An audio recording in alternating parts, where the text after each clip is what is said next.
Hey everybody, this is Tracy here for another edition of A View from Tracy's Point, and we are here to recap Insecure Season 2, Episode 2, which was titled Hella Questions.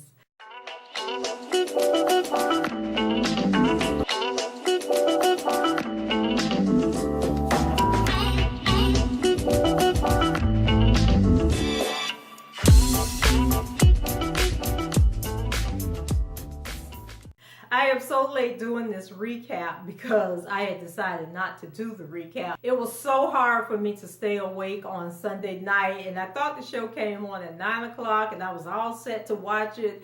Then I realized it doesn't come on until 10 o'clock, so I forced myself to stay awake. And the show came on 10 minutes in. I was out like a light. So I woke up. It was like after 11 o'clock.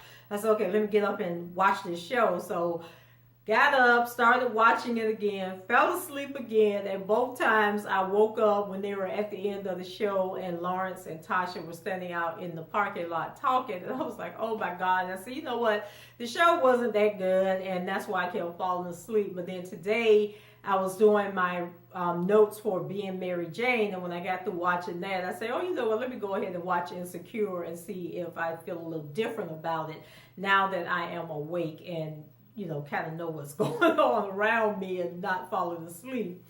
So the show was much better. But before we get started, I think I mentioned this when I was recapping last season that I had written a book. I actually have 3 books out for those of you who didn't know that I was an author. And my first book was called He Loves Me, He Loves Me Not. It was written like in the late 90s, and I didn't publish it until the end. I think it was like 2008, 2009 when the book was published. But the book is about a girl named Khadijah, and it starts when she's in high school, and it goes through like her relationships that she has, and a lot of stuff that she experiences in the book is the same kind of stuff that Issa is going through, in her relationships, and sleeping with the Daniel guy from high school, because Khadijah does that. She sleeps with her first boyfriend from high school. And then, her and her main boyfriend break up. And then it just really goes through like 4 relationships that she has, as she grows up and matures, and how, the older she gets, the different relationships that she is involved in. So if you get a chance, here it is. It's He Loves Me, He Loves Me Not, and it's by your girl, yours truly, Tracy L. Darity. And you can get that on Amazon. It's on Kindle. If you have Amazon Prime, you can download it for free on the Kindle. And also you can get the paperback copies from Amazon, Barnes and Noble, and you can order autographed copies from my website, which is tracyldarity.com. So let's go ahead and get started with the recap. So poor Issa, she had her little 10-second rendezvous with Lawrence on the last episode. And so, she's feeling some kind of way, and she decides that she's going to tell Molly about it. But then, when she starts to tell Molly about it, she realizes that it really was just a moment of desperation and there was nothing special about it. So now she's trying to clean it up, but Molly's asking all these questions, and she's like, well, no, he hasn't called. No, we haven't, text or anything. And Molly's like, okay, so what you happy about? Like, why do you have hope about that? And so, when you're explaining a dumb thing that you've done to your friend and you start hearing yourself talking, the more you realize that it was just meaningless sex. And now you really feeling bad, because not only did he leave and, didn't even bother to stay the night, didn't even give you a rag to clean yourself up, but the Joker hasn't even called or texted or said anything. So I'm sure Issa is at a very low point in her life right now. So then they are all out together, Tiffany, Kelly, Issa, and Molly, because Tiffany's husband, Derek, is having some kind of art showing. And so they're talking, and then for some reason, Issa feels the need to overshare. And I don't know whether it was because they were all just talking and laughing and getting along, and she decided to tell them. And so then they wanted all the details. Kelly, of course, wanted the details. And then Molly was like, huh? Y'all talked? Y'all had conversation? I'm just like, Molly, don't do your girl like that. So then Tiffany, she jumps in and tries to save the moment and starts talking about when her and Derek were having problems and, when they separated, and then she realized she was oversharing, so she shut up and pulled back and said, well, none of that's important.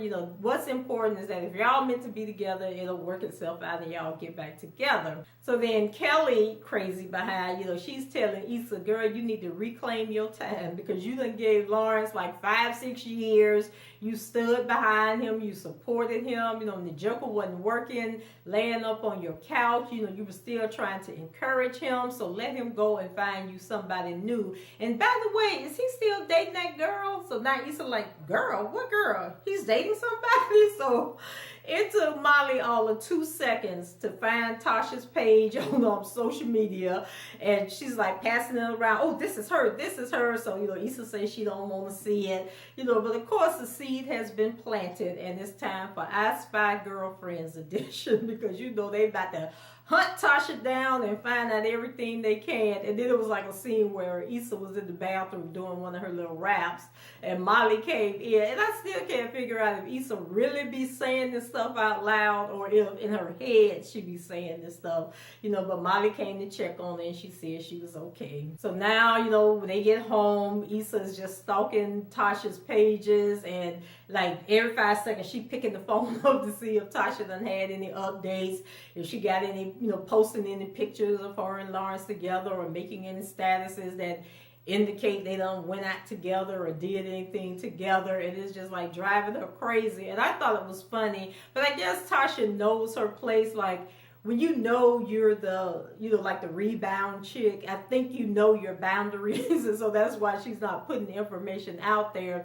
And I kind of hate that about Tasha because everybody's angry and upset with Tasha and calling Tasha a homewrecker. And then there was an article in Vibe, I think it was Vibe magazine or Vibe.com, where they were saying that, the fans are really coming at Tasha and sending her hate mail and stuff. Now, I don't know if it's true or just a marketing ploy, because remember last week they said folks was sending death threats to Angela on the show Power. So I don't know how mean y'all are being, but I was on Twitter reading some of the tweets, and people were, saying that Tasha, they didn't like Tasha because she infringed on the relationship and stuff. And then I got to thinking, I said, now, if I'm remembering correctly, and I could be wrong, and y'all let me know in the comments if I am, but I thought when Tasha and Lawrence first met, they were at the bank, she's the teller, he's the customer, and she used to flirt with him and encourage him all the time. But she didn't find out that he had a girlfriend until, remember, she showed up, she finally got her nerve up to let him know that she liked him, and she showed up at the Best Buy to invite him out to happy hour, and he told her that he was in a relationship. And then she said, oh, I'm sorry, I didn't know, and then she left. And then she didn't talk to Lawrence anymore. It was when, after Issa slept with Daniel and Lawrence left and went to stay with Chad, that he finally went over there and had sex with Tasha. So I don't think, it's dumb of her to be the rebound girl, but I don't think she did any wrong or anything disrespectful towards Issa for people not to like her. So like I said, she's stalking the girl pages. And it's not going to be long if you keep snooping and snooping and snooping before you find what you're looking for. So, she was on the Instagram, then she found her Facebook page, and then for some reason she decided to go check out and see if she was on LinkedIn.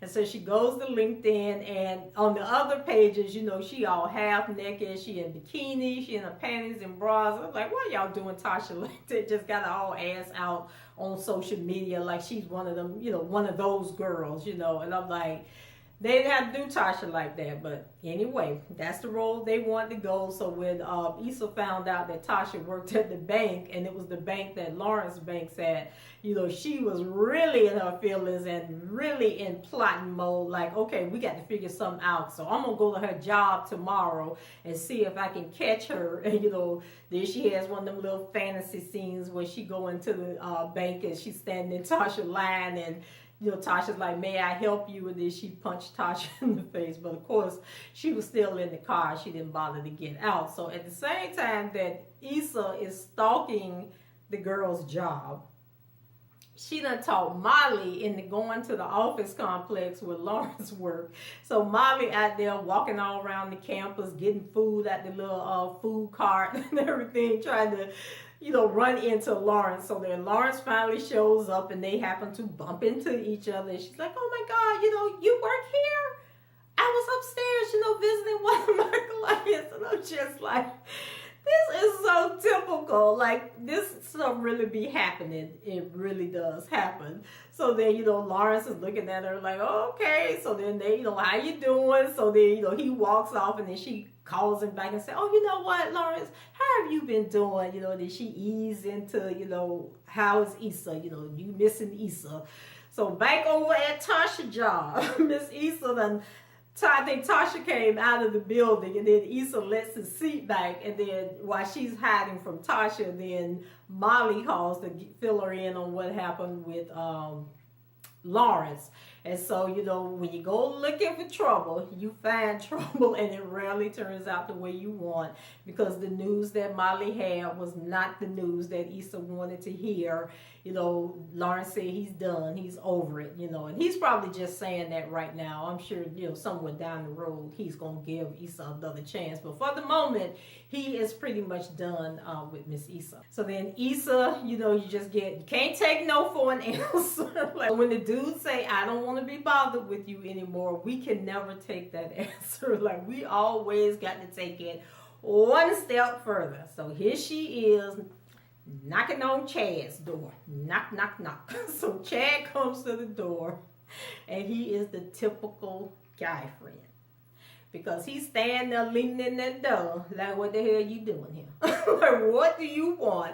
And so, him and Issa having a little small talk, and Issa looking like, dang, you gonna invite me in to sit down? And he just sitting there standing there running his mouth. And so finally she said, well, is Lawrence here? And he said, oh no, he ain't here.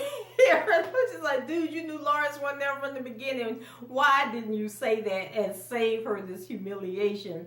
So then when Issa was getting ready to leave and she going down the stairs, he gonna yell down the stairs talking about, oh, I bet you using that Maine's tail. Yeah, that stuff is really good for your new growth and your hair's really thickened up. And I'm just like, you asshole. So then we move over to Issa and Frida, and they're back at the school. So they go in to meet with the vice principal, to tell him that they really need his support, or they're going to have to pull the program from the school. And he's like, oh, no, we can't have that happen. So he trying to talk to them. He getting phone calls, people radioing him on the walkie-talkie. So then on one of the calls, something made him say something about the Hispanic students and how if they keep coming over to their school that they're going to have to build a wall. So Frida and Issa looking at each other like, oh Lord, he did not say that.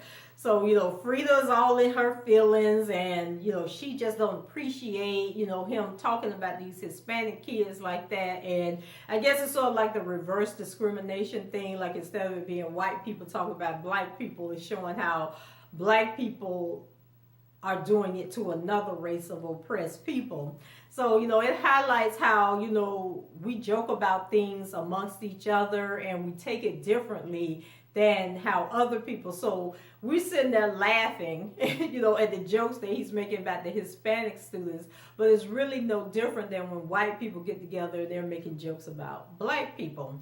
But Issa's like, he shouldn't be talking like that. I do agree, and we'll talk to him later. But right now, we got to get this program off the ground, and we can't be ruffling feathers because I put my name on the line, to allow us to stay. So we can't be doing anything to mess it up, But Frida, she all in her feelings, and she wants to document it, and probably get the man fired. And so now she's feeling some kind of way towards Issa because Issa's not making a big deal out of it. And so I'm thinking now, Frida, you got a lot of nerve, because wasn't it just last season when you were caught having conversations with white people at the job about Issa, wanting to take the kids to the beach and wanting to do that fundraiser at their house in Inglewood, I think it was. And you wasn't trying to defend Issa and go tell Issa, hey, they talking about you, or go to the boss lady and say, well, they having private meetings about Issa. You wasn't trying to do all that. It wasn't bothering you that much.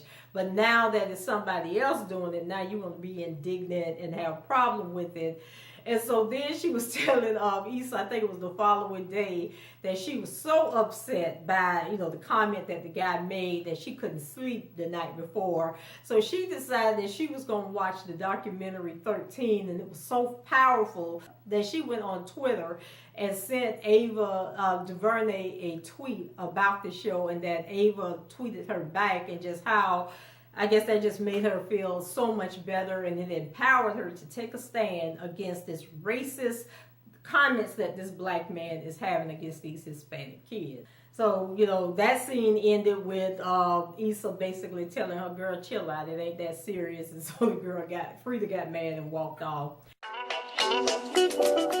So then we move over to Molly. So Molly's back at the counselor's office, and the lady finally got her to talk. And the problem is she's talking and she won't shut up. And the lady looking at her like, my God, why did I open up this can of worms? So she tells Molly that she notices that she uses the word should a lot. Like you start a lot of your sentences off with, I should this, and I should have had this, and I should have did this. And so she tells Molly that she's the victim of magical thinking, or believing that speaking things as though they were will make it manifest itself. And I'm like, but that's what the motivational speakers tell us, and that's what the preachers tell us on Sunday morning, which then again, they are just motivational speakers. But does that mean that they got it all wrong and that we shouldn't be speaking things as though, they're really going to happen? But the counsel lady says that we got to learn to understand, and I'm saying we, that Molly needs to think about, if things don't manifest the way she wants them to, could she look at her life in a different way, and could she live her life with a different outcome without it being like detrimental to her future? So Molly decides to take her advice, and she's going to take her future into her own hands, and stop saying this should have happened, and actually make it happen. And so she finds out that some of the attorneys and the partners and senior partners, that they were going to a hockey game. So she gets, goes and talks to the guy's secretary, and I guess she put her on the list of people to come to the game. So Molly goes to the game, and, she's sitting there talking to some of the male lawyers, and then she realizes that the senior partner is like off by herself. So she gets up and she goes talk to him and joking with him, and then he told her something about, she said, oh, these lobster rolls are so good. And he says, yeah, I usually stick some in my pocket and take them home. And then Molly was like, oh, I'm glad you said that, because I was going to put some in my pocketbook. And I'm just like, really, girl? So then they started talking about, she was asking them questions about the hockey game and everything. So they were getting along pretty good. So much so that the following day, Molly thought that she could just go up to the man and start talking to her. So first he was looking at her. He was in the break room with another guy, and he was looking at her like he didn't know who the hell she was. And then she said, how was those lobster rolls for breakfast? And he was like, what? And then he was like, he said, I wasn't serious about that. And then Molly was like, well, I know it. I knew that. And then him and the other guy walked off. So he was just like so dismissive of her. And then later on in the show, she's on the phone talking to Hannah. And Hannah was the lady that was transferred to the Chicago office. And so she was talking to Molly about some help that she needed on a case. And then Molly was like, well, you know what, I'm really interested in learning more. So anytime you need help or research or anything on a case, please give me the opportunity to help you out. And so I think Hannah kind of picked up on what was going on. And she told Molly, she said, well, I really could use your help, but it's going to require you going back and forth between Chicago and LA. So Molly said she was down for the cause, but I'm trying to figure out, if you flying from Chicago to LA and back and forth, then where does that leave Issa when she need her girl to talk to? So you need to run this by Issa first, Molly, before you start making these decisions and saying, yeah, I can be in Chicago whenever you need me. So then we move over to Lawrence and Tasha. So they're watching that stupid, I don't know if that's a real show or maybe that's the show that HBO is supposed to be coming out called something about the Confederate or something, but I know I haven't read the whole story, so please forgive me. But evidently HBO has a show coming out that has to do with slavery, or if the Civil War ended differently or something. And then Will Piker is supposed to have a show coming out called Black America. I don't know, I may be getting it all confused. If y'all know about it, I'm going to try and remember to look it up so I'll know what I'm talking about. But if you know what it is, leave it in the comments. So anyway, they keep showing this little stupid show they always watching on TV. So Tasha, you know, she's all into the show and thinks it's the best thing since sliced bread and apple pie. But Lawrence is over there, you know, mulling over his indiscretion with Issa. And Tasha gets a text message from her mom, and I guess the family's having like a big barbecue or family reunion. And so she tells Lawrence, you know, I was gonna invite you, but you know, I didn't know. And I'm sitting there saying, yep, Tasha, you are that rebound chick. We know our places because I done been there before, and you don't know what you're supposed to say or what the boundaries are. You're scared to ask them to go somewhere with you for fear that they're going to say, no, we're not a couple, you're not my girl. So you just play it safe and you drop little hints, but you don't ever just come out and ask them will they do something for you or with you. So then Lawrence decides to come clean and let her know that he slept with Issa, and you know, he felt bad about it. And Tasha, you could look at her and tell that she was so hurt. Like she thought that, you know, sleeping with Lawrence and just being there for him and, you know, just being available was going to keep him away from Issa. But she got to understand that being the rebound girl is hard, especially when you're talking about a guy who broke up with a girl that he had been with, what, 6 or 7 years, him and Issa had been together. Like, it's going to really be hard for you to break that tie. And so, yeah, you could have gave Lawrence some that first night just to give him a taste of what it was going to be like, but you should have cut it off right then and there and really give him something to think about. But right now, you done made it too easy for him, and he confused and don't know what he want to do. And then he got Chad in his ear, and you know, Chad telling him, you know, you need to do this and you need to do that. So Lawrence is really confused, and you probably shouldn't be putting too much stock in that. So Tasha tells him, you know, get on down the road, I ain't got time for this, and you need to go make up your mind what you want in life. So then Lawrence and Chad, you know, they go apartment hunting, and Chad is pissed that Lawrence told Tasha that he slept with Issa. So Chad, you know, he's such a man whore, and he's trying to teach Lawrence, how to be a man whore and how not to take these women serious, even though he's like all sprung and strung out on this woman he claims is his fiance that I don't think we've ever met before. But he tells Lawrence that he was going back into his John Legend ways. And so then this fool tells Lawrence while they're in the apartment, and the lady is telling them, you know, what all the rooms are, you know, the size of the apartment, and then it has 2 bedrooms. So then Chad tells Lawrence, he was like, yeah, that's good, it's 2 bedrooms because you can sleep in one and then the other one you can use for your feelings. I guess saying have that 1 bedroom to bang Tasha's back out, and then the other room, that's where you and Issa could be at when she playing with your emotions and you don't know what you want to do with your life. And then I was trying to figure out, is Chad really that short? Because he's like down here and Lawrence is way up here somewhere. They just like look so disproportionate, and he even looked shorter than the lady that was showing them the apartment. So I don't know if it's the camera angles or what's going on, but Chad be looking so tiny when he's standing next to Lawrence.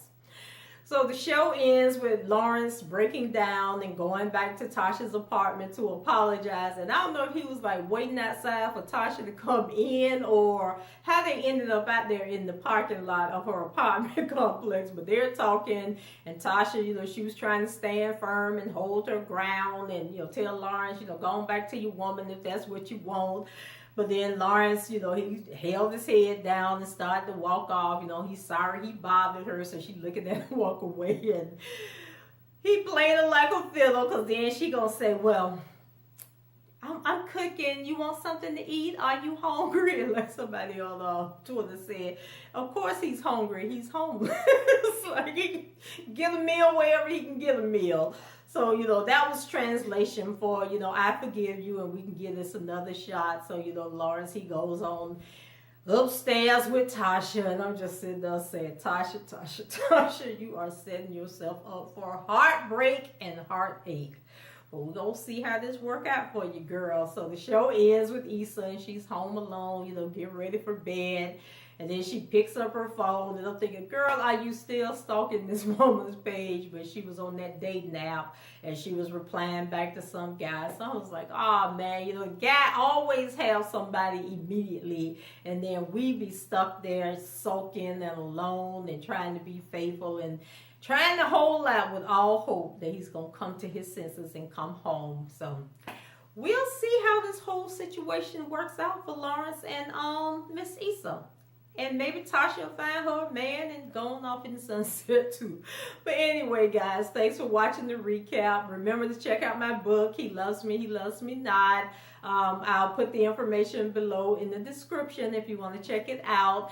And go ahead and leave your comments, rate the video, subscribe to the channel. You can do all of that below. And until the next time, take care, and I shall talk to you later.